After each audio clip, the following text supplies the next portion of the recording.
like heaven right now. Yeah. Alexis Bromley is from Nebraska. She needed a break from white people. In Omaha, it's very segregated. It can be very isolating if you're a person of color. It's hard in Nebraska because it's a red state. And so you just don't know who you interact with on a daily basis, if they believe that you're lesser, if you're inferior, and how that in turn can affect me. She says the current political climate has only made these feelings worse. So she decided to go on a Women of Color healing retreat in Costa Rica. Hi, such beautiful smiles. Thank you guys so much for coming. My blackness is bold. My blackness is uninhibited. My blackness is strength. The idea is simple. For 10 days, Black women come together to eat vegan food, meditate, do yoga. The breath in is the reminder that we are safe. And to discuss the frustrations of being Black in America. It's like a mental game all the time, and I'm in these spaces where, constantly getting poked and prodded. Oh, let me touch your hair. Oh, you're really pretty for a Black girl. Black people don't exercise. Black people don't hike. People are automatically gonna have this perception of me before I even open my mouth. So many people's ideologies are being validated that don't see us as human, that don't see us as people. This retreat is one of more than a dozen Black-owned travel groups, marketing trips specifically to people who look like Alexis. In the few years that most of these companies have been open, more and more clients are calling them up. At least 5 say they've seen a spike in interest coinciding with Trump's election. The idea of Black women reclaiming control over their own mind, body, and spirit is exactly what's needed to survive in a system that constantly tells us that our wellness isn't important. We stopped taking care of ourselves because we were taught we don't matter. The retreat is the brainchild of Andrea X, a former Brooklynite turned expat. I left the United States because I was sick of gentrification, racism, just dealing with being this Black woman trying to figure it out there. It was 2014, and she just lost her job as a healthcare facilitator. What started off as a vacation in Costa Rica became her entire new life. She used all of her personal savings to form this retreat. We needed a safe space that was outside in the United States to hold certain conversations and just to heal. I don't think that we can do that in the United States. I think that we're suffering and suffocating and just dying every single day trying to survive there. Not every woman can afford to come out to Costa Rica. What can we do for the racism they experience, for women who can't afford to be part of your retreat? I think that it's important for people in the United States, Black and POC people, to start forming their own spaces there. Easier said than done. White Americans find themselves in white-only meetings and places all the time, without even trying or noticing. When Black people want a break from feeling like a minority, they often have to make an effort. Alexis made the effort, and it cost her $2,222. But for her and several other women, that's a reasonable price to pay for a retreat that bans white people. Would having white people on this trip ruin it? I don't think we will be as open and as honest as we are with the group that we're in now. Yeah. Do you all feel like you've been stereotyped? One thing I always got is you're so well spoken, and I don't think people understand how insulting that is. What else would you expect from me? Curious if it's been no different for you since it was the election of President Trump. For Black, we knew that racism has been around, but it's a bit more in our face now. It's made me have to pivot my interactions with people, and people who actually support Trump. I can't trust you on friendship level, family level, any level if you actually are supporting someone that, is completely racist. Is some of that anxiety what you feel you need to heal from here? We're looking for ways to coping mechanisms, and ways to take care of ourselves because we're not on the agenda. Do you feel like you've increasingly lost the ability to see any shot at a relationship with white people? Every time I have a conversation with them, I just pick up on certain things that they say, whatever. I pick up on the microaggressions, passive aggressiveness. I pick up on it. So I decided one day to just eliminate white people from my personal life. And ever since then, my life has been way more breezy. Do you think it's at all possible that the fact that white racism, white people have sort of made you leave the U.S., start your whole life over somewhere else, feel the need to avoid them? It means that they've won? They didn't push me out the United States, because if that's the case, they could push me out of any of these countries, because they are here. They're everywhere. You know, I feel like white people shouldn't even have passports because they've done enough, especially white Americans. Leave them in the United States. They do not need to come here. They do not. They should be even able to travel here. They need to stay in the United States. But to a white person who's doing their best to be the best white person they can be. I have no tips for a white person. My tip to white people is to let us have our space, let us have our room, and go hang out with other white people. We're okay. You know, you've done enough damage.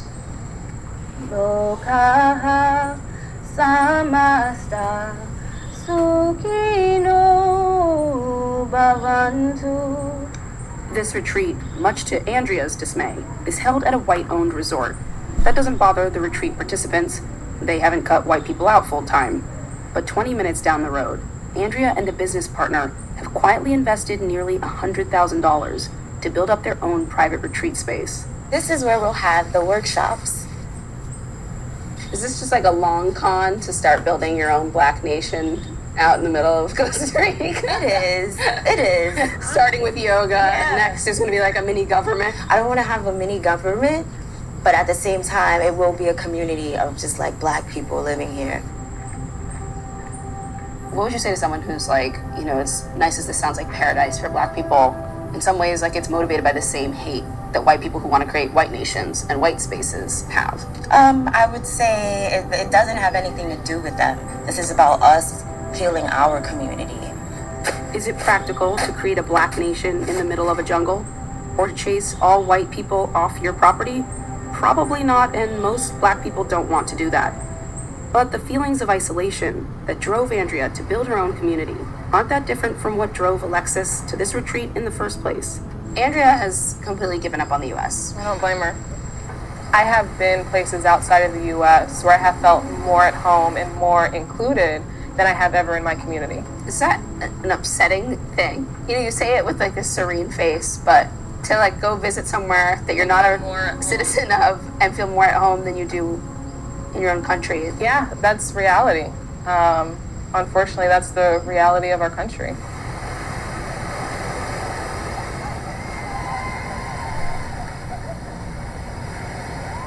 I saw this a long time ago when it first aired. It was something that was very intriguing to me, and this is the website that I'm showing here now. So if there are any Black women, you know, Black people who feel like they are on edge, they really need a safe space, or they want to be around their own people, and living in a society where the dominant society is not you and it's just taxing on you, and you need, you know, stress relief, you need some type of bereavement, I would suggest, if you can't afford it, to look into this retreat. I'll leave this link in the description box, and there are others just like it, so you could plan it out if you would like to get a group together, start a GoFundMe, whatever you need to do to go get some rest.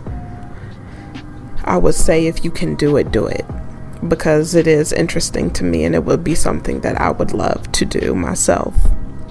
What made me come back to this is the video that I've been getting comments on called Negro Fatigue, where this white male is talking about how white people are running away from certain neighborhoods to get away from Black people, which is a lie. One of the things that they like to do is project. It's really Black people are really wanting to be around other Black people, but we're being gentrified. Right now, in the area that I live, predominantly Black, is being gentrified by those who actually lived in a town that they priced Black people out of, and now it's become so high that they can no longer live there since their jobs have been being cut. You can also see the opioid epidemic and the people who are on those drugs walking around. You know, I see them every once in a while around here. because this is interracial dating central here in Indianapolis. But I understand what the women were saying. What really got me is the interviewer, the biracial female. She was looking at these women like, you know, you want to cut white people out of your life completely, or you needed a break. First of all, America is not our country. We've never been treated with any type of respect, dignity as a citizen at all. We continue to fight for these things because we're stuck here. Because there's a lot of people who, if we were not stuck here and we would get reparations, we'd be out of here. And they know it. And the economy would be affected by it. But I do understand the lady saying, you know, she cannot deal with the microaggressions and the passive aggressiveness, because that is how they operate. They don't outright say anything. They will get in their little huddle. They will try and affect your livelihood. They will try and affect where you live. They will be ruthless and inhumane as to try and take money out of your children's mouth, not caring, just, you know, because they don't like how you looked at them, or they don't like your tone, or they just don't like you because you walked in the room and you look better than them or younger than them, or you haven't done anything at all. I've seen this happen a lot. And it's the gentrifying, and it's the giving someone your position because they are white and not because they're qualified. Because I am a part of the corporate world myself, and I see people who are not even as educated as I am, or do not even have the skills, and they are in a position where they're getting paid more. I was in a position where I could see people's pay, and the black person would be more educated and have more experience, but the white person is being paid more, and they have literally no education in the field, and they don't have the experience to back them up. And it kept happening over and over again. So I can understand it's taxing. It's energy draining. It's life draining. You get up every day and you do the same routine. You're basically spending most of your life at work trying to make sure you don't go homeless and you can feed your family. Some women are single mothers, and that's a double duty job for them. That's why they're worn out. And then you have some people saying, why do black women, you know, health wise and all of that? I wonder fucking why. You know, we're in this terrorist nation where we've been held here and terrorized and threatened and, you know, just abused and discriminated against. No wonder we're not all crazy. And this goes for, you know, black people across the diaspora. But what really got me is this from Fox News, which we can always rely on them for, you know, some white tears for the white community, but on something that has nothing to do with them. You strictly heard this woman say, this is for black people and for our peace of mind and for us together as a people. They always want to be included in something for us. It's just like the natural hair movement. There shouldn't even be a question about inviting white women into the natural hair movement. That's for us. And the only reason that this even came up about the natural hair movement is because everything was held to a beauty standard, and they are supposed to be the set beauty standard. They're the reason why we had to have the movement in the first place. It's sick. It's like an abuser wanting to abuse the hell out of you, but then want to cry and want to know, why do you want to get away from me? It's sick.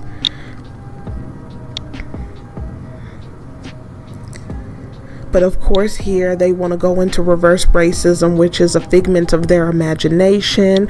They were mad because she said white people in America should not have passports because they've done enough damage, which is true. Look at the dead ocean, look at the dying, you know, animals, look at the earth, you know, it's had enough. It has had enough.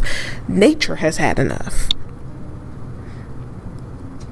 And then they're talking about, oh, she stereotyped Republicans, and then that she said that she's in a red state. I'm in a red state, and they are racist as hell, and they don't hide it. It's the truth.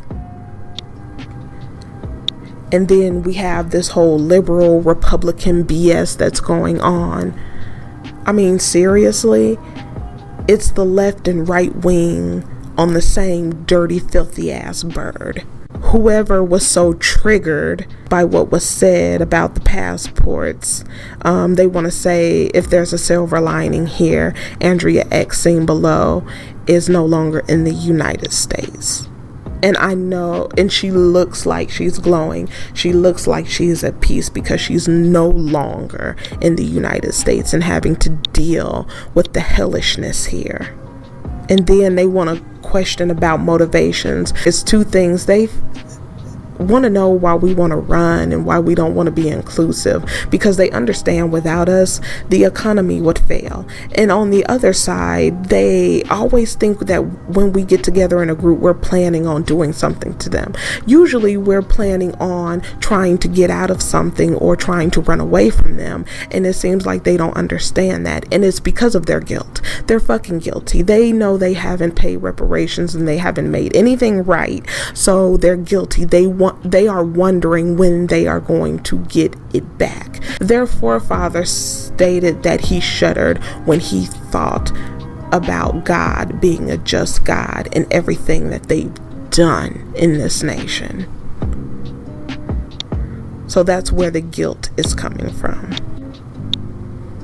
And then I had another article up that was basically had comments underneath it. It's the same white tears, you know, crying over the discrimination of the white people and the racism against white people, and woe is white people, and we're glad she's gone, and she needs to leave, but you're crying about her leaving. The same bullshit. But I'll go ahead and leave it right here. Leave a comment.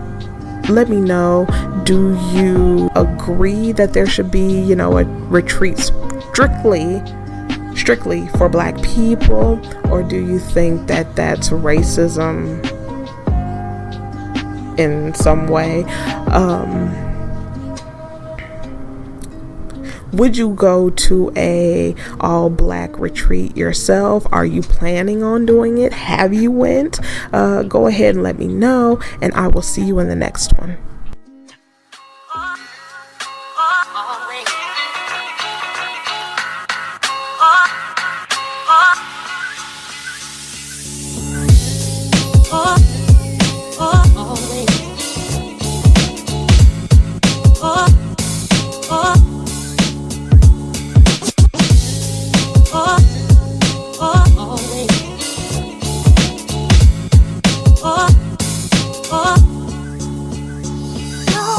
But I wasn't